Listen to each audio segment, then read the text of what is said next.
시청자 여러분 안녕하십니까? 7월 10일 수요일 KBC 뉴스와이드 시작합니다. 과거 호남의 경제 행정의 중심이었고 5.18 민주화 운동의 현장이었던 광주광역시 동구가 국립아시아문화전당을 중심으로 한 문화와 역사의 공간으로 거듭나고 있습니다. 오늘은 임택 광주 동구청장과 함께 민선 8기 광주 동구의 현안과 성과에 대해서 이야기해보는 시간 마련했습니다.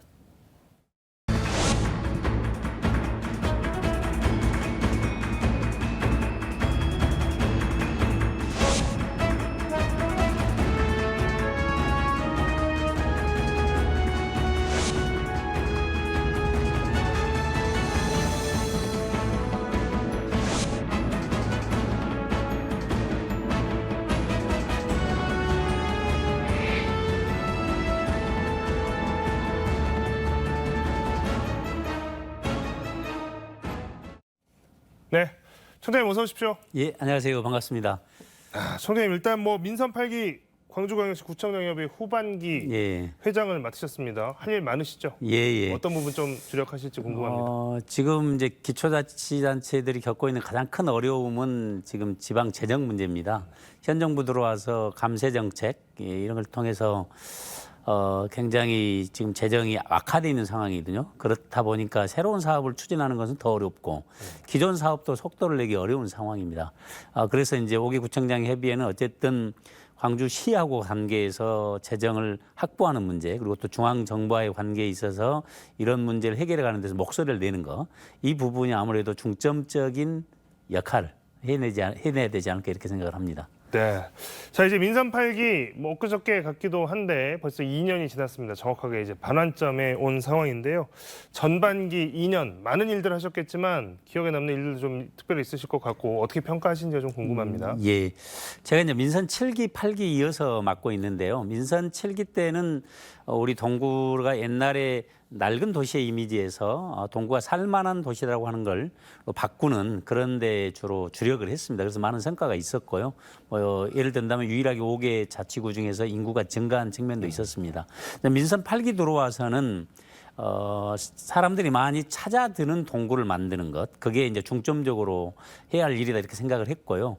그래서 문화 관광 인프라를 구축하는 데 중점적으로 했습니다. 그래서 아시아 문화전당권하고 무등산권, 쥐산유원지 그 3개 축을 중심으로 하는 사람들이 찾아왔을 때 볼거리와 즐길 거리가 있는 그런 문화관광 벨트를 만드는 데 주력했고요. 그런 점들이 일정 정도 국가 공모 사업이라든지 이런 점에 성과가 있었습니다. 예를 들어서 수소도시 사업과 관련해서 850억 사업이라든지 그다음에 남북권 광역 종합 개발 사업에서 무등산권에 280억 사업을 올해부터 추진하고 있고 그런 성과가 있었다 이렇게 생각을 합니다. 이제 최근에 동구의 모습을 보면 젊은 사람들도 많이 찾고 특히 이제 아이들을 데리고 있는 가족 단위의 사람들도 이것저것 많이 둘러보는 말 그대로 문화와 관광에 대해서 뭔가 컨텐츠들이 많이 생겨나고 있다 이런 생각이 좀 드는데요. 자세한 이야기는 조금 뒤에 더 해보도록 하겠습니다. 자, 노인 인구 이야기를 또 해보지 않을 수가 없는데요. 광주의 노인 인구 비율이 17%가 넘었다고 합니다. 그런데 이제 동구는 65세 이상 노인 인구가 23%, 그래서 고령 인구 비율이 광주에서 가장 높은 곳이기도 합니다. 아무래도 이제 예전에 또 행정이나 문화의 중심지였다 보니까 예전부터 이제 인구가 동구에 많이 몰려 살았고 이제 그분들이 다른 데로 이주하지 않으면서 자연스럽게 고령화된 측면도 있을 텐데 이것 관련해서도 정책에 대한 고심이 많으시겠습니다. 예. 방금 말씀하신 것처럼 이제 고령 인구 비율이 제일 높은 게 우리 동구입니다. 그래서 특히 이제 어르신들에 대한 정책에 많은 관심을 가지고 있습니다. 제가 어르신들에 관한 정책을 이제 키워드를 3가지로 잡고 있는데요. 하나는 돌봄, 하나는 어르신들의 자존감을 높여주는 것, 세 번째는 일자리를 만들어드리는 겁니다. 돌봄은 이제 건강과 관련된 게 핵심이라고 볼 수 있는데요. 그래서 어르신들이 건강한 노후를 지낼 수 있도록 만들어드리는 건데 예를 들면 특히 이제 치매 이렇게 많이 유발이 되는데 우리 구 같은 경우는 이제 찾아가는 치매 예방 사업을 합니다. 그래서 사전에 검진을 통해서 조기 발견을 하고요. 예를 들어서 발견을 해서 이제 인지도나 이런 문제가 있는 분들은 전부 정밀 검사하는 부분에 대해서 예를 들어서 MRI 촬영을 한다든지 그런 부분에 대해서 우리 동구가 전액 지원을 하고 있습니다. 그리고 이제 자존감을 높여드리는 것은 보통 우리가 나이 들면 뭐 무시당한다 이런 생각을 하실 수도 있잖아요. 그래서 예를 들어 어르신들이 다양한 그 동아리 활동을 할 수 있도록 그래서 취미생활이라든지 문화 프로그램이라든지 그래서 백년 동아리 활동이라든지 그다음에 어르신들이 살아온 인생을 기록할 수 있는 자서전 사업이라든지 이런 걸 통해서 어르신들이 나름대로 품격을 지키는 노후 생활을 할 수 있도록 하는 사업. 세 번째는 이제 일자리에 가는 지원 사업인데요. 올해도 작년보다 일자리 한 500여 일자리를 더 늘렸습니다. 가장 중요한 복지는 어르신들에게 일자리를 만들어 드리는 거라고 생각을 하고요. 그런 점에서 세 가지 포인트를 중점적으로 해서 어르신들 정책을 수행을 하고 있습니다. 네. 자, 동구의 특징, 인구 구성의 특징이라고 하면 방금 말씀드렸던 것처럼 고령 인구 비율이 높다라는 것도 있지만 또 다른 한편으로는 도심 지역에는 학생과 직장인 이제 이런 그 1인 가구 비율도 굉장히 높습니다. 물론 이것은 고령 인구도 포함이 되겠죠. 예. 1인 가구에 대한 맞춤형 정책도 좀 눈길을 끌고 있습니다. 어떤 1인 가구 맞춤형 정책들이 있는지. 예, 동구가 방금 설명하신 것처럼 전국의 1인 가구 비율이 평균 33%고요. 광주가 34% 정도인데 우리 동구가 44% 정도에 육박을 하고 있습니다. 그러니까 두 집 걸러서 한 집 정도가 1인 가구인데요. 그래서 저희는 1인 가구에 대한 지원에 대한 조례도 이미 만들었고 그리고 또 실태 조사를 통해서 종합계획을 수립을 했습니다. 그래서 크게 이제 두 가지인데요. 우선 1인 가구 중에 고위험 가구에 대한 대책, 또 하나는 이제 세대별, 남녀별 특성에 맞는 1인 가구 대책을 수립을 하고 있습니다. 고위험 가구와 관련해서는 최근에 저희가 전국에서 아마 최초로 수급자 한 4,600명에 대한 1인 가구 전수조사를 실시를 했습니다. 그래서 이 과정에서 약 480세대 정도의 새로운 고위험 가구를 발굴을 해서 우리 돌봄 체계 안에 연결을 했고요. 그래서 소외되지 않는 복지 시스템을 좀 계속 만들어가고 있고요. 그리고 이제 8월까지는 40세 이상의 1인 가구 16,000가구에 대한 전수조사를 지금 시행을 하고 있습니다. 현재 70% 정도 했는데 이 과정에서도 고위험 가구를 발굴을 했고 이 1인 가구들이 갖고 있는 욕구 조사를 통해서 맞춤형 1인 가구 정책을 시행하려고 준비를 하고 있습니다. 그리고 이제 고위험 가구 중에 하나라고 할 수 있는 광주에는 비주택 주택이 아닌데 여관이라 이런 데 거주한 분이 약 500가구 정도가 있는데요. 그중에 290가구 정도가 동구에 있습니다. 옛날 대인동 그러니까 시외버스 터미널 건너편 쪽에 많이 이제 거주를 하시는데 이분들의 건강 문제 또 사회적 교류도 잘 안 되고 그래서 저희가 들락날락 커뮤니티센터를 만들어서 식사 제공 그리고 건강정진소를 또 만들어서 운동을 하실 수 있도록 만들어야 됐고요. 예를 들어서 이분들이 함께 프로야구를 관람한다든지 사회적 교류도 넓혀드리고 있고 그다음에 심리적 상담 이런 진행을 통해서 1인 가구 문제에 대한 대책을 이렇게 수립을 하고 있습니다. 특히 이제 예를 들어서 뭐 여성 1인 가구 같은 경우는 안전에 관한 문제, 청년 1인 가구는 이제 어떤 요리라든지 또 노인 1인 가구도 마찬가지예요. 그래서 특별한 그런 프로그램들을 만들고 있고 그다음에 재정에 대한 관리 문제 이런 것들을 지금 저희가 하고 있습니다. 네. 자, 아까 처음에 말씀하셨던 내용 중에 최근에 동구가 크게 주목받고 있는 분야에 대한 이야기를 좀 더 깊게 해보도록 하겠습니다. 광주 동구는 국립아시아문화전당이 있는 말 그대로 광주의 문화 중심입니다. 5.18 민주광장 분수대를 빛의 분수대 또 음악 분수로 꾸민 데 이어서 최근에는 국립아시아문화전당 인근에 빛의 읍성이라고 하는 프로그램이 선보여서 볼거리를 더했습니다. 시민들의 반응, 많은 관심들이 있는 것 같은데요. 현장에서 느껴보시기에 시민들 반응 어떻습니까? 예, 작년에 저희가 그 음악 분수를 만들었습니다. 그래서 분수대가 약 50년 가까이 된 분수대를 음악 분수를 만들어서 이론적으로는 1억 개가 넘는 다양한 음악에 맞춘 분수의 모양을 연출할 수 있도록 했습니다. 사실은 이제 저희가 음악 분수나 또 2년 전에 빛의 분수대를 만들었던 것은 우리 동구를 사람들이 와서 체류하는 시간을 늘리고자 하는 목표가 있습니다. 그래서 야간 관광에 초점을 두어서 밤에 즐길 수 있는 광장으로 만들자. 그래서 빛의 분수와 음악 분수를 만들고 여기에 이제 여러 가지 문화적 프로그램을 지금 저희가 결합시키고 있습니다. 그래서 문화광장에 많은 분들이 나오셔서 굉장히 즐거워하시고요. 또 좋아들 하십니다. 그리고 예지에서 오신 분들도 굉장히 반응이 좋은 것 같습니다. 최근에는 옛날에 이제 도청 일대가 광주의 읍성이었습니다. 읍성의 동서남북에 4개의 문이 있었는데 제5의 문이라고 해서 현대적 문을 미디아트를 통해서 구현을 했습니다. 그래서 이 5의 문을 위에서 걷게 하고 밑에서는 또 물이 흐르고 그래서 사진도 찍을 수 있는 그런 핫플레이스로 만들기 위해서 했는데 반응이 좋고요. 앞으로 그래서 아시아 문화 전당은 야간 예술 관광의 중심지로 이렇게 육성해 갈 생각입니다. 예. 야간 예술 관광의 중심지 뭔가 좀 이전에 참 들어보지 못했던 참신한 발상의 어떤 관광 사업에 대한 목표인 것 같습니다. 최근에 또 도시 브랜드 비전을 선포하셨죠? 자치구 예, 차원의 예. 도시 브랜드라고 하는 게 조금 생소합니다. 예. 인문 도시 동구. 예. 자, 이 도시에 브랜드를 입혔다라고 하는 게 좀 예, 어떤 예. 의미인지 좀 설명을 해주십시오. 전국에 243개 지자체가 있는데요. 시민들이 볼 때는 다 모든 도시가 비슷하게 보입니다. 도시 브랜드는 역사나 문화적 자산, 사회적 자산을 바탕으로 해서 내 도시다움, 나만의 어떤 정체성을 드러내는 게 도시 브랜드라고 생각하는데 우리 동구는 건강한 도시 환경에서 정신적 풍요로움을 키워가는 그걸 저희는 인문도시라고 생각을 합니다. 그러니까 경제적 물질적 성장을 했지만 고립감은 커지고 그리고 우리나라가 세계 행복지수를 조사했을 때 160개 국가 중에 57위, OECD 국가 38개국 중에 36위. 근데 행복하지는 않다. 그래서 그런 어떤 정신적 풍요로움을 키워주는 도시 환경을 만드는 게 인문도시인데 그냥 저희가 브랜드를 선포하는 게 아니고 저희는 2018년부터 전국에 처음으로 인문도시 정책과를 만들었습니다. 그 이후에 책 읽는 도시, 아이들의 꿈을 키워주는 도시, 그리고 어르신들의 어떤 자서전을 하는 거라든지 그다음에 글로벌 인문 지도자 과정이라든지 다양한 인문도시 사업을 통해서 주민들로부터 호응을 얻고 있고요. 조사를 해보니까 우리 정책 중에 가장 만족도가 높은 게 인문도시였습니다. 그래서 앞으로 광주 동구 하면 인문도시 동구. 그래서 우리 도시 브랜드를 인문동구로 해서 우리 도시의 브랜드 가치를 높이고 이 우리 동구에 사시는 분들의 어떤 삶의 만족도뿐만 아니라 도시 브랜드를 통해서 많은 사람들이 또 찾아올 수 있는 그런 토양을 만들고자 합니다. 예.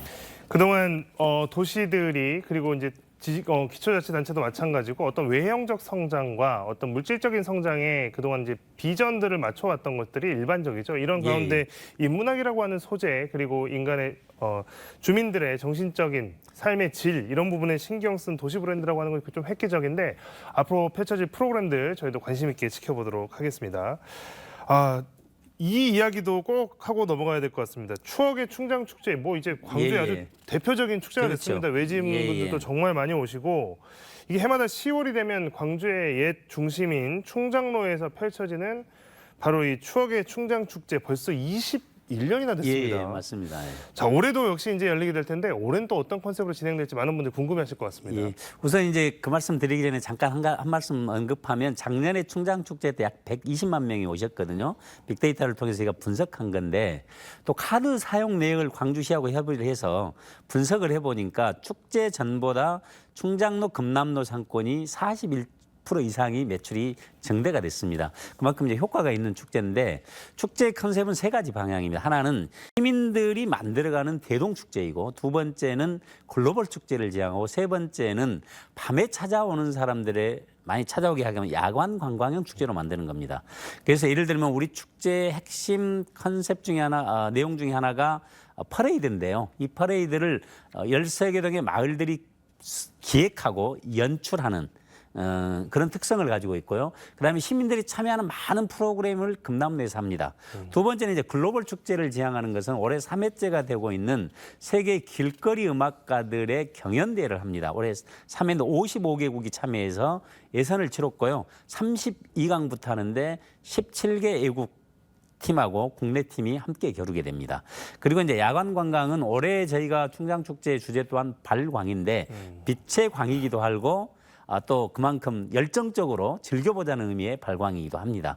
그래서 빛과 불의 소재를 퍼레이드라든지 각종 프로그램의 요소를 집어넣어서 이 세 가지 방향에서 축제를 준비하고 있고요. 10월 2일부터 10월 6일까지 5일간 이렇게 진행이 될 겁니다. 네. 올해 10월 2일부터 10월 6일까지 올해 충장축제, 광주 대표 축제인 충장축제 꼭 놓치지 마시고 올해도 한 번씩 꼭 참가해 보시면 좋을 것 같습니다. 자, 민선 8기 광주 동구에 남은 현안의 문제도 많이 있겠습니다. 지역의 현안들 어떤 문제들이 있고 또 청장님께서는 이 현안들에 대해서 어떤 대책을 갖고 계신지 확인해 보는 시간을 갖도록 하겠습니다.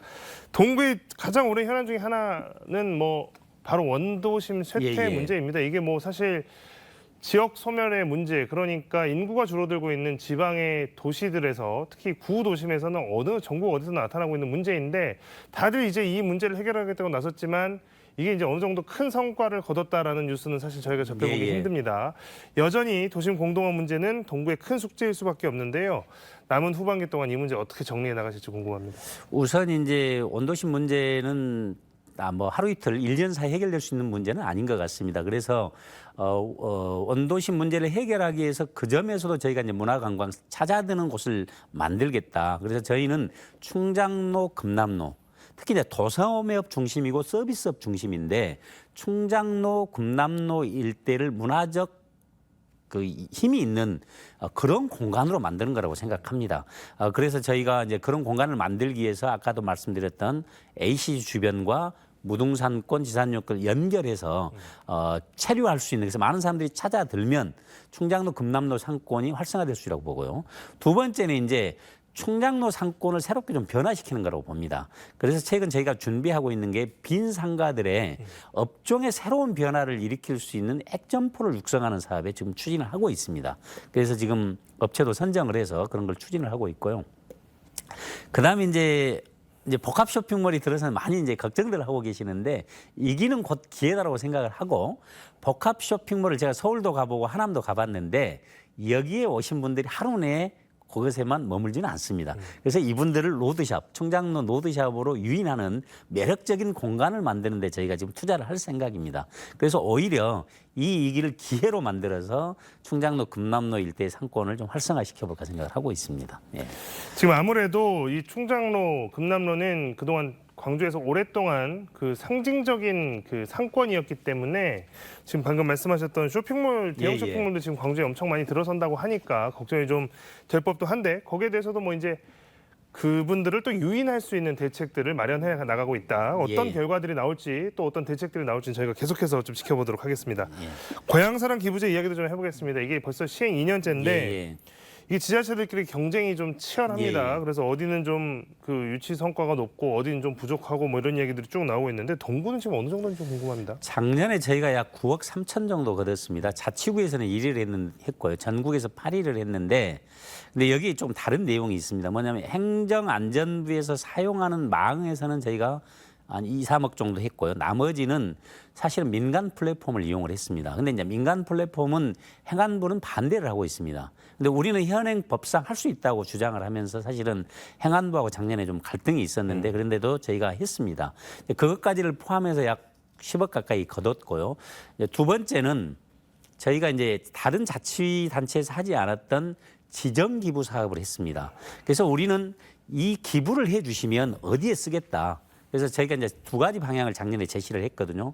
하나는 ET 야구단인데 이스타이거즈, 그래서 이게 발달 장애인들의 야구단입니다. 그래서 발달 장애 청소년들에게 꿈을 심어주는 사업을 하겠다 해서 전국적으로 많은 분들이 여기에 관심을 갖고 기부를 해주셨고요. 하나는 이제 광주극장이 충장로에 있는데 이 광주극장이 일제 때 조선인이 만든 극장이고요. 지금 남아있는 유일한 우리 대한민국의 단관극장입니다. 나머지 다 멀티플렉스인데. 그래서 이 단관극장에서 독립영화라든지 많이 상영을 하고 있습니다. 그래서 전국의 많은 문화와 예술에 관심을 가지고 있는 분들이 여기에 또 기부를 해 주셨습니다. 그래서 앞으로 올해도 저희가 지금 행안부하고도 지금도 좀 갈등 중인데 또 민간 플랫폼을 시작을 했습니다. 그런 상황이고요. 그래서 현재 민간 플랫폼을 통해서 모금하는 것 중에 올해 저희가 또 지정 기부로 새로운 사업을 했던 게 유기견 보호입니다. 지금 광주에 유기견 보호소가 딱 한 군데가 있는데 현재 거기서 수용할 수 있는 게 약 350도 정도인데 500도 정도가 이미 그래서 넘쳐나니까 많은 문제가 있습니다. 그리고 전국에 조사를 해보니까 그 애완견을 키운 분들이 1,000만 인구 정도 됩니다. 그래서 저희가 이 애완견 사업에 대한 관심을 갖고 도시명 유기견 보호센터를 짓겠다고 해서 그걸 발표하고 기부해 주십시오. 그래서 여기에 대한 반응이 지금 초반인데 뜨겁습니다. 예. 자, 아까 뭐 말씀하셨던 것처럼 이제 그 장애 야구단 지원, 예, 또 예. 광주극장이라고 하는 지역의 랜드마크를 가지고 펼쳐지는 프로젝트 사업, 그리고 유기견 보호 사업에까지 이제 지정 기부를 도입을 했다라고 하는 게 좀 참신한 아이디어 같습니다. 특히 뭐 유기견 같은 경우에는 굉장히 1인 가구 많아지고 또 그러면서 굉장히 전국적인 관심을 모으고 있는 사안인데 뭐 이런 것들을 통해서 지정 기부제를 통해서 기부액을 늘려나가는 노력들 좀 흥미로운 것 같습니다. 자, 동구에서 추진하고 있는 수소도시도 있습니다. 수소도시 뭐 여러분들 최근에 이제 뭐 청정 연료 이런 이야기가 나오면서부터 나왔던 것들이 이제 수소 같은 것들은 대표적인 청정 연료로 분류가 되는데요. 동구가 또 추진하고 있는 것이 바로 이 수소도시를 구축하겠다라고 하는 것입니다. 매우 생소합니다. 예. 어떤 계획인지 좀 설명해 주십시오. 이제 수소가 이제 친환경 에너지 중에 하나라고 보는데요. 이제 국토부에서 수소도시 사업을 작년에 공모를 했습니다. 근데 이제 우리가 여기에 응했는데 지금 이제 그 공간이 지원동 쪽에 전에 매립장이 하나 있습니다. 약 4만 평 정도의 공간이 밖에서는 잘 보이지 않습니다. 여기에 이제 국토부 수소도시 사업에 응했는데 이제 하나는 친환경 에너지를 생산하는 사업에 저희가 뛰어든 겁니다. 그래서 민자 400억하고 국시구비에서 450억을 투입을 합니다. 그래서 이 이제 수소를 만드는 과정에서 이 전기가 또 생산되고 열이 생산이 됩니다. 그래서 이제 이걸 생산해서 전기는 한전에 팔고 그다음에 이제 열은 그 일대에 저희가 이제 새로운 공원을 만들 생각입니다. 이게 이제 연계된 사업인데요. 저희가 이제 관심을 갖는 게 친환경 에너지 사업하고 연계 사업으로 매립장을 어떻게 활용할 건지 그래서 이 두 가지를 연결하는 사업입니다. 그래서 이곳에 광주를 찾는 분들이 꼭 가봐야 할 공간으로 지금 예술을 입히는 테마 공원을 만들 생각입니다. 여기 이제 공원 이름이 현재 가칭 H파크입니다. 이 H에는 세 가지 의미가 있는 하나는 H2 수소 그리고 하나는 휴먼 하나는 힐링. 그래서 1단계로는 수소 파크를 조성을 하는데 예를 들어서 에너지 체험관 그리고 그 에너지가 나오는 열을 이용하는 스마트팜 그리고 에너지 놀이터 그래서 수소도시와 관련된 이런 공간도 예술을 입히는 공간으로 만들 생각이고요. 2단계로서는 아까 말한 휴먼 힐링 그래서 여기가 광주의 대표적인 예술공원으로 지금 만들어 보려고 저희가 준비를 하고 있고 마스터 플랜을 지금 발주를 했습니다. 그래서 올해부터 2027년까지 1단계 사업으로 진행을 하고 있는 게 지금 수소도시 사업입니다. 예. 수소도시 사업 여러분들 좀 이해가 되셨는지 모르겠는데 어쨌든 새로운 각광받는 친환경 연료인 수소를 통해서 새로운 도시의 모델들을 만들어 나가는 사업 굉장히 재미있을 것 같습니다. 자, 구도심이 많은 지역이다 보니까 동구하면 또 이제 재난 걱정을 안 할 수가 없습니다. 특히 지금 이제 장마철이 시작이 되다 보니까 집중호우 피해가 요새 너무 많이 발생하고 있지 않습니까? 그런 상황에서 원도시민 노후주택가, 동구 노후주택가 이런 데는 장마철 재난 대비가 잘 돼 있을까 지금 우려하시는 분들 많을 것 같습니다. 예. 사실은 어제도 저희가 이제 빈집 쪽에 한 집이 조금 무너졌었는데요. 그래도 큰 피해는 없어서 다행인데 저희가 늘 걱정하는 게 그 부분이나 이제 집중호우 폭우가 내리기 때문에 그래서 저도 예를 들어서 우리 산사태 위험이 있는 지역도 방문을 했고 그다음에 이제 공사 현장이라든지 그다음에 이제 비가 많이 왔을 때 넘칠 수가 있기 때문에 준설 작업이라든지 만반의 이제 대비는 하고 있습니다. 그러나 워낙 이제 기후이기 때문에 오는 집중호우나 이런 것들 때문에 때로는 이제 피해가 발생하는데 피해가 발생했을 때 또 즉각 대응할 수 있는 체계를 저희가 24시간 가동을 하고 있습니다. 특히 이제 우리 동구에 호우의 집중 피해 지역 중에 하나가 계림동 일대 교대 앞에 일대가 있는데 다행히 작년에 저희가 이 집중 관리 지역으로 환경부 사업에 130억이 공모에 선정이 돼서 그 부분도 이제 올해부터 설계하고 해서 빠른 시일 내에 해결해 갈 생각입니다. 예. 네. 자, 정부의 긴축 재정의 여파로 기초자치단체들이 굉장히 힘든 시간을 보내고 있다라고 하는 것은 이미 많이 알려진 사실인데요. 구청장님 아까 처음에 잠깐 말씀해 주셨습니다만 동구도 여전히 그 긴축 재정의 여파에서 벗어날 수는 없을 것 맞습니다. 같습니다. 그러다 보니까 사업들이 아무래도 계획하셨던 걸 다 할 수 없고 몇 개는 미루거나 예, 취소하거나 이런 상황들이 진행될 텐데 그러다 보니까 아무래도 좀 복지 사업이나 이런 것들이 우선적으로 좀 후순위로 밀리게 되는 거 아니냐 걱정하시는 분들이 많거든요. 그 예, 부분에 예. 대해서 어떻게 지금 재정을 좀 효율적으로 관리해 나가실 예정이신지 좀 설명을 부탁드리겠습니다. 잠깐 설명드리면 저희가 이제 현 정부 들어와서 사실 감세 정책을 많이 하고 있습니다. 그래서 종부세를 걷어서 전국의 기초지자체 부동산 교부세로 내려주거든요. 그게 22년도에 356억이었는데 우리 동구 같은 경우 올해 180억 정도로 줄었습니다.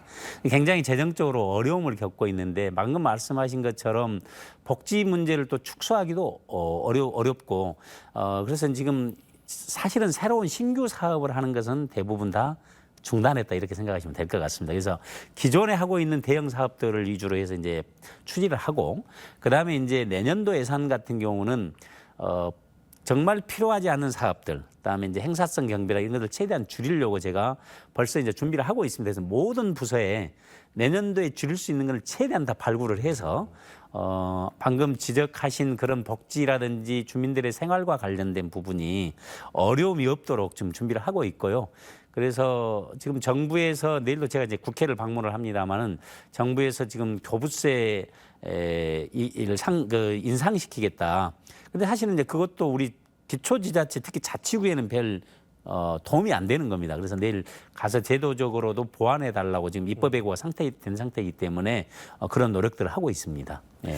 지금 아무래도 이제 당장 내년도 예산 확보가 이제 비상일 텐데요. 그럼 이제 이런 긴축 재정의 기조 속에서도 그래도 새로운 어떤 그 예산을 발굴한다거나 뭐 예, 새롭게 예. 좀 이제 뭐 기존의 것들을 좀 유지해 나가기 위해서 특별히 기울이시고 있는 노력이 있다면 그 예. 부분도 좀 소개를 해주시죠. 예, 우선 이제 그래도 사업을 아까 말씀드렸던 것처럼 동구가 계속 그 상권의 문제라니 어려움을 겪고 있기 때문에 충장로에 저희가 진행하고 있는 특히 이제 충장로 4, 5가 같은 경우는 젊은이들이 많이 찾아올 수 있도록 하기 위해서 충장 상상 큐브라고 하는 걸 저희가 지금 공간을 구성을 하고 있습니다.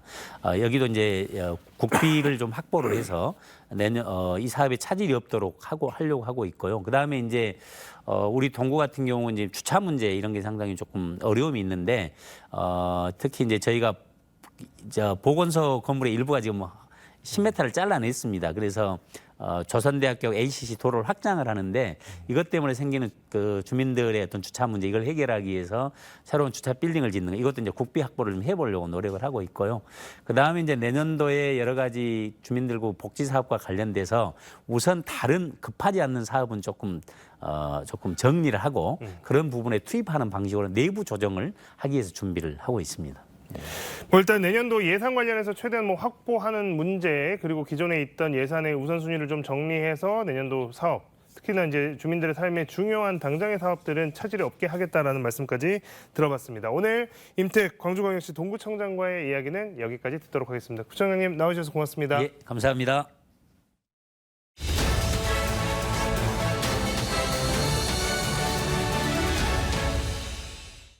서울광역방송센터입니다. 이른바 김건희 문자 일십 논란이 점입가경으로 가고 있습니다. 윤석열 대통령이 주변에 한동훈 당시 국민의힘 비대위원장이 김건희 여사의 문자를 무시한 사실을 언급하면서 이런 XX인데 어떻게 믿냐고 격노했다는 보도까지 나오고 있습니다. 김건희 여사가 이런 사실을 남편인 윤석열 대통령에게 얘기를 했고 윤석열 대통령은 이를 다시 가까운 사람들과 공유를 했다는 건데 이거를 어떻게 봐야 할까요? 대통령 체리 따봉 문자 당사자인 이 국회의원은 이번 사건을 어떻게 보고 있을지 궁금합니다. 여의도 초대석 이준석 개혁신당 의원과 관련 얘기 해보겠습니다.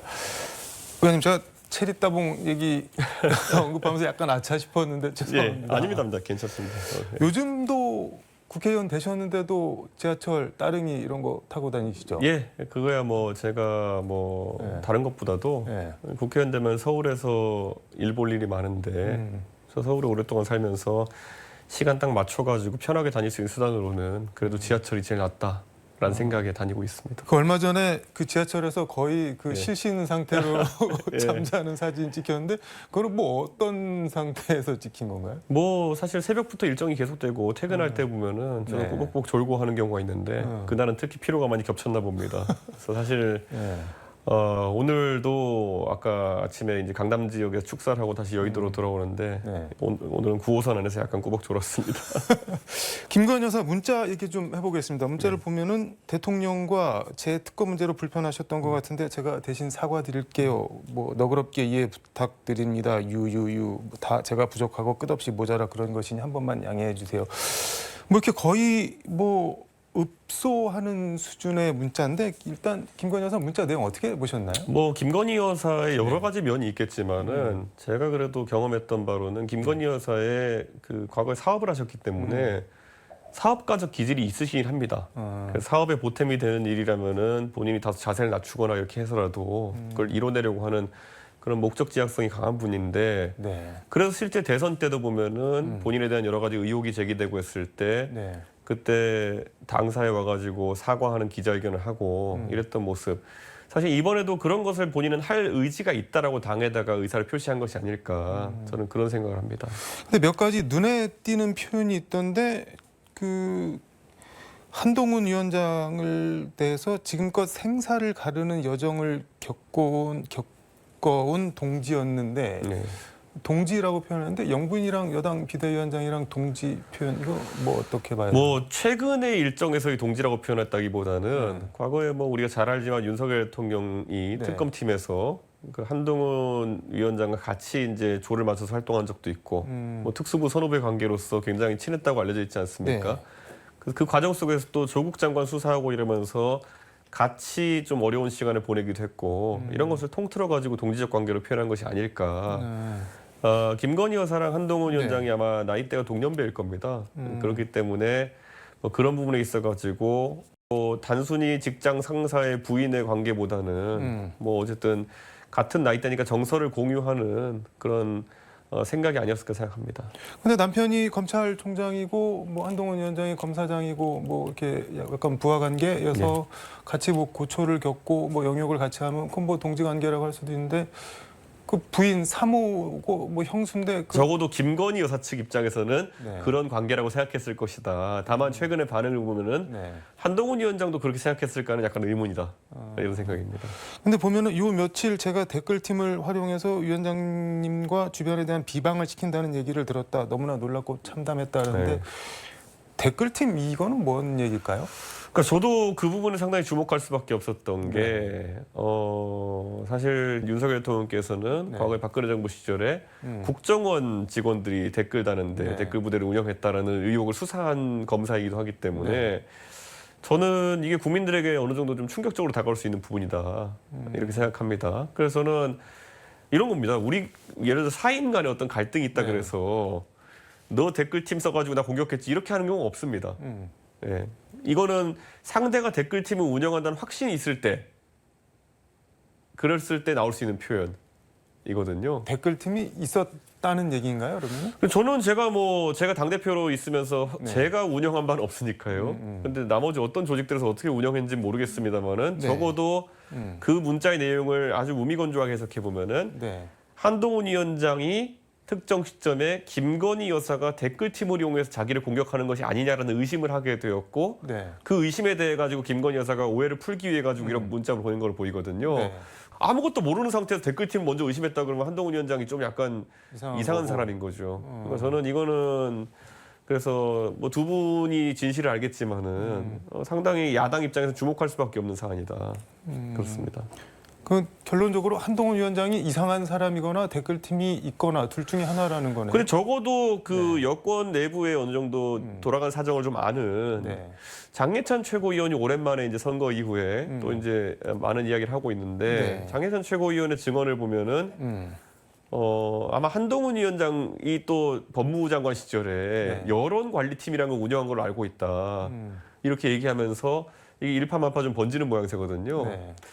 법무부 장관은 정치인이 아닌데 왜 여론을 관리할 필요가 있었을까라는 네. 의구심을 드는 것이고 실제 장희찬 전 최고위원의 말대로 그런 것이 존재했다 그런다면은 이번에 조국 혁신당에서 조국 대표님도 말씀하셨던데 어떤 자금과 어떤 인적 구성으로 그런 것이 운영되었느냐 이런 것들은 정치인들이 관심을 가질 수밖에 없죠. 근데 대통령이나 한동훈 전 위원장이나 그 말씀하신 대로 국정단 수사에서 네. 댓글 쓴 사람들 감옥에 넣은 사람들인데 본인들이 댓글팀 같은 거를 운영을 했을까요? 그래서 전 더 놀라운 겁니다. 둘 간에 약간의 이견이 있었다고 해가지고 서로 너 댓글팀 쓰고 있지 이런 식으로 공격한다는 거는 이게 상당히 상투화되고 이렇게 보편화된 건가 그 안에서는 약간 그런 의심을 하게 하는 거죠. 근데 뭐 진짜 뭐 아무것도 없는데 밑도 끝도 없이 이런 말들이 나왔을 것 같지는 않다는 생각이. 저는 처음에만 해도 이게 어떻게 나온 건지 약간 의구심을 갖다가 최근에 장해찬 전 최고위원이 증언하면서 이런 말을 덧붙입니다. 자신은 모든 자료를 가지고 있다. 그러니까 한동훈 위원장 쪽에서 만약에 이거에 대해서 반박을 하든지 부인한다든지 하면 추가로 공개할 수밖에 없다 이런 얘기를 했거든요. 사실 이게 사실에 근거로 한 장해찬 전 최고위원의 제보가 아니라면은 한동훈 위원장은 지금 굉장히 중요한 전당대회를 치르는 과정이고 그러면 여기에 반박을 하거나 아니면 좀 이런 해명을 해야 되는 상황이거든요. 그런데 전혀 반응이 없습니다. 그래서 장해찬 전 최고위원이 하는 말이 신빙성이 있지 좀 않느냐 그런 식으로 많은 사람들이 생각하는 것 같습니다.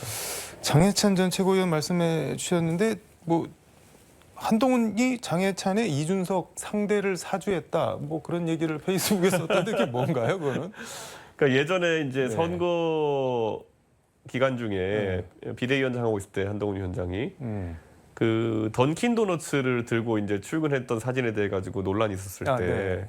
근데 전 지적했죠. 아, 이건 이미지 메이킹에 이런 걸 좀 사용하는 거 아니냐. 그런 걸 어디서 조언을 받아가지고 좀 그러냐. 사실 예전에 조국 전 장관이나 이런 그 당시 문재인 청와대에 있었던 분들도 커피 들고 이렇게 뭐 텀블러 들고 다니는 사진이라든지 이렇게 찍혀가지고 이미지 정치 논란 같은 게 있었거든요. 그래서 그런 지적했더니 한동훈 위원장이 거기에 대한 대응을 장해찬 전 최고위원한테 그 당시에 사주했다는 거죠. 사실상 부탁해가지고 네가 이준석한테 반박을 좀 해라. 그게 뭐 대응하고 자시고 할 만한 거리가 있나요? 그래서 되게 당황했던 거죠. 한동훈 위원장이 밖으로는 사실 이준석에 대해서 대응 안 하는 척하면서 사실은 다른 사람에게 이준석 대응을 부탁했다는 것.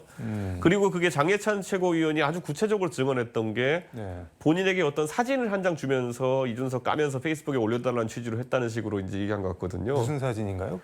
그 한동훈 위원장이 던킨 도너츠로 추정되는 그 가게에서 줄 서가지고 도너츠인지 커피인지를 사려고 기다리고 있는 사진을 뒤에서 찍은 거거든요. 제가 반문하고 싶은 게 만약 진짜 지지자라면은 그 지지자의 사진을 어떻게 받았을까요, 한동훈 위원장이? 찍었고 현장에서 주지는 않았을까요, 혹시? 그럼 그렇게 도찰을 했을까요? 같이 찍자 그러지. 그러니까 한동훈 위원장이 그러니까 이런 식으로 자꾸 이제 해명을 그러니까 한동훈 위원장이 공무원을 계속 지내셔서 그런지 뭔가 자기 딴에는 맞는 해명을 계속 만들어가지고 제시해야지만 직성이 풀리시는 것 같은데 이거 하다 보면 계속 이제 수렁에 빠지는 거거든요.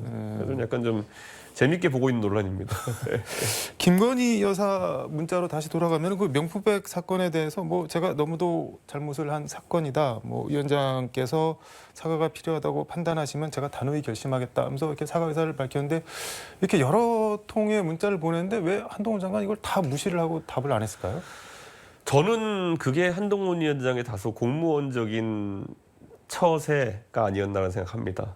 공무원적인 처세요? 예를 들어서 제가 뭐 공무원 전체를 뭐 비하하고자 하는 의도는 아니지만은 공무원들은 본인의 선택에 책임을 져야 하는 위치잖아요.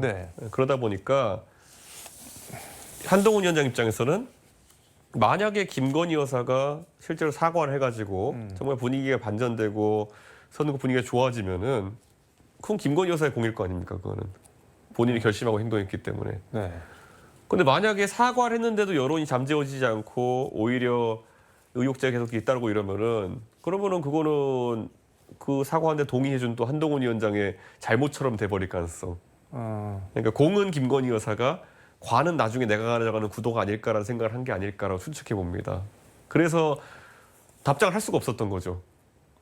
하세요 마세요를 본인이 뭔가 얻는 순간 책임 소재가 본인에게 간다는 생각했던 것 같습니다. 근데 다른 경로를 통해서는 사과가 필요하다는 뜻을 밝혔잖아요. 그러니까요. 저는 그러니까 그런 기록을 남기지 않으려고 했던 건가라는 생각인데 저는 사실 이해는 갑니다. 그 관료 생활이나 공무원 생활 오래 하신 분들 입장에서는 잘하는 것보다 못하지 않는 게 중요하다고 판단하시고 움직이시는 분들이 있거든요. 깨질 거리 안 만드는 거. 예, 그렇죠. 근데 정당의 대표는 그렇게 하면 안 되는 자리거든요. 그러다 보니까 그 상황에서 정무적 선택이 틀린 게 아닌가 그런 지적이 국민의힘 당내에서도 이제 나오고 있는 것 같습니다. 이게 오프닝에서 언급을 했는데 한겨레가 오늘 단독이라고 썼던데 그 문자를 무시한 거를 대통령이 주변에 얘기를 하면서 이런 XX인데 내가 어떻게 믿냐 뭐 이렇게 격노를 했다고 하는데 일단 김건희 여사가 남편인 대통령한테 이런 일이 있었어요 하면서 문자를 보여줬다는 거잖아요. 이걸 뭐 어떻게 봐야 될까요, 그러면? 저는 김건희 여사 입장에서는 네. 어쨌든 여당의 대통령 윤석열 대통령인데 여당의 선거에 어떻게든 뭐 보탬은 둘째치고 네. 여사가 스스로가 짐이 되지 않겠다는 생각을 많이 했을 테고 그래서 본인은 그런 부분을 개인적인 약간의 어떤 자존심 문제는 있지만 그래도 사과하는 방향으로 네. 풀어보려고 결단을 내려서 얘기한 건데 거기에 대해서 여당의 비대위원장이 특히 과거의 동지위원장으로 표현한 사람이 반응이 없으니까 딴 마음을 먹었나를 의심할 수밖에 없는 상황이었죠. 그러면 거기에 따라서 당연히 대통령인 남편과 이제 상의를 해봐야 되는 것이 아니라고 생각했을 것 같습니다. 딴 마음이라고 하는 거는 왜냐하면 선거를 이기기 위해서 본인이 생각했을 땐 이렇게 가야 되는데 네. 선거를 이기기 위한 선택이 아니라 혹시 다른 선택을 하는 건가? 선거를 지는 것이 본인에게 유리하다고 생각한다든지. 아니 비대위원장이 선거를 져서 얻을 게 뭐가 있을까요? 그래서 저도 그렇게 생각하는데요. 네. 예전에 저한테도 그랬어요. 뭐라고요? 이준석이가 자기들 떨어뜨리려고 그런다고. 그러니까 사실 상식적으로 말이 안 되는 거거든요. 당대표가 떨어뜨려서 얻는 이득이 뭐냐. 근데 이미 그때도 대통령 부부는 그걸 한번 의심했던 적이 있거든요. 그런 말씀을 들으셨나요? 저도 전에 들은 거지만요. 굉장히 저는 그 당황했거든요. 내가 당신들 떨어뜨려서 얻는 이득이 뭐냐. 그런데 그런 부분을 굉장히 또 걱정을 많이 하시는 것 같아요. 걱정 안 해도 될 상황들을. 그러니까 쉽게 얘기하면 선거에 참패를 하면 대통령은 폭망을 하는데 본인은 조금 뭐 약간 상처가 나는 정도면은 본인이 더 그러니까 저는 대선이었으니까 네, 제가 네. 대통령 대통령 선거 떨어뜨리면 저도 대표 물러나야 되는데 제가 왜 그렇겠습니까? 아무리 항변해도 네. 너는 나를 잘못되기 위해 가지고 계속 그렇게 태클 걸고 했던 거 아니냐라는 식으로 이제 나오더라고요. 그러니까 저는 네. 주변에 그런 조언하는 좀 안 좋은 조언하는 사람들 붙어서 그런 건지 아니면 대통령께서 태생적으로 정치인들 믿지 못하시는 건지 뭔지 모르겠지만 저도 한 번쯤은 겪어봤던 그런 지점인 것 같습니다. 한동훈 장관에 대해서 그렇게까지 생각을 했을까요, 대통령이? 부인이랑? 그래서 지금 이 모든 상황이 사람들에게 충격적인 거겠죠. 본인이 비대위원장 만든 다음에 이렇게 본인이 비대위원장에 대해 가지고 네. 불편한 심기를 계속 드러내시는 것도 참 희한하다. 근데 뭐 김건희 여사는 남편이니까 뭐 윤 대통령한테 내가 한동훈한테 문자 이렇게 보냈는데 이거 계속 이러고 뭐 답도 없는데 이거 어떻게 해야 되지? 뭐 이렇게 얘기를 할 수 있다고 쳐도 그거를 또 윤 대통령은 왜 주변에 보여주면서 야 이거 한동훈 이러고 다니는데 내가 이거 어떻게 해야 되냐 뭐 이렇게 얘기를 왜냐하면 대통령께서는 여소야대 상황에서 이제 지난 2년을 보냈기 때문에 이번에 많은 의석수를 확보하는 게 본인이 하고 싶은 정치하는 데서 굉장히 중요한 부분이었을 네. 겁니다. 그래서 그에 대해 가지고 본인은 어떻게든 돌파구를 마련하려고 뭐 김건희 여사 사전 상의를 하셨는지 모르겠지만은 김건희 여사 제안했는데 그 부분을 왜냐면 그때 언론이 이구동성으로 그래야 된다고 하는 상황이었고 네. 사실은 거기에 떠밀려 가지고 결단 내렸는데 정작 한동훈 위원장이 뭐 미지근한 반응도 아니고 무반응을 보이니까 굉장히 좀 경도할 수밖에 없던 상황 아닌가 그렇게 생각합니다. 한동훈 위원장은 어제 국민의힘 당대표 후보 TV 토론 나와서 이거 문자 관련한 얘기가 나오니까 왜 그때 얘기를 안 했냐, 그 얘기를 했으면은 뭐 사과를 했었고 뭐 선거에서 이렇게까지 지지는 않았을 거 아니냐라고 하니까는 김건희 여사가 그때 사과할 의사가 없었다 이렇게 계속 답변을 하던데 아니 문자 내용만 보면은 뭐 정말 납작 엎드려서 사과하겠다는 것 같은데 왜 그렇게 생각을 했을까요, 한동훈 그러니까 위원장? 오히려 김건희 여사 아까 제가 말했던 것처럼 사업가적인 마인드가 있기 때문에 목적이 정해지면은 거기에 수단은 어느 정도 열어놓고 가는 분이라고 저는 이해하거든요. 네. 그러니까 저는 그거에 대해 가지고 한동훈 위원장이 어떤 다른 정보를 통해서 의심하고 아예 소위 일십을 했는지 모르겠지만은 제가 만약에 당 대표에 있었다면은 네. 아니 그 문제를 김건희 여사가 결단 내려서 푼다 그러면은 아이고 알턴이가 빠지는 기분으로 굉장히 적극적으로 반응했을 것 같은데 네. 한동훈 위원장은 의외로 이제 무반응으로 일관한 것. 저도 약간 이상하다 생각합니다. 그 이유가 뭔지 진짜 궁금한데 뭐 혹시 추정되는 게 있을까요? 그게 이제 추정이 안 되다 보니까 대통령과 영부인도 혹시 저 사람이 우리를 잘못되게 하려는 목적을 갖고 있나라는 의심을 할 수밖에 없는 거 아닐까. 오히려 합리적으로 다른 해석이 가능했다면은 그런 좀 무리한 추측을 하진 않겠죠, 대통령 쪽에서. 그런데 뭐 김건희 여사 입장에서는 굉장히 당황스러울 것이다. 장해찬 최고위원은 어제 CBS 박재홍 한판 승부 나와서 검사장 시절에 검찰총장 부인이던 김건희 여사랑 300번 이상 메신저를 했다 뭐 그렇게도 얘기를 하던데. 그렇죠. 근데 그거는 그때 카톡인지 확인이 안 됐어가지고 많은 사람이 긴가민가 했는데 네. 어쨌든 그렇게 가볍게 소통을 하던 사이에서 갑자기 이거에 대한 반박이랍시고 뭐 사적 메시지와 공적 메시지 얘기가 나오고 이러니까 그걸 어떻게 받아들이겠습니까? 원래 처음 그날 던져서 한 게 아니라 원래 잘 하던 사람이 갑자기 사적 공적 이러면서 갑자기 안 하기 시작하면은 아까 제가 말했던 것처럼 딴 생각 드나 이 사람? 그렇게 의심할 수밖에 없는 거겠죠. 그러면 그거 좀 약간 뭐랄까 촌스러운 거 아닌가요? 딴 생각을 먹었으면 태가 안 나게 해야지 그거를 이렇게 상대해서 의심을 하게.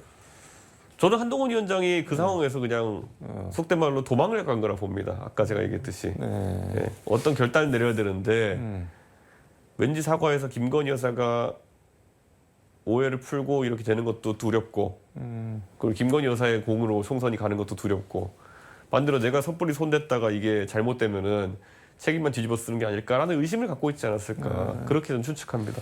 이재명 의원이 오늘 당대표 출마 선언을 했는데 도대체 누구를 위한 나라이며 무엇을 위한 사회입니까? 이러면서 당대표 출마 선언했는데 어떻게 보셨나요?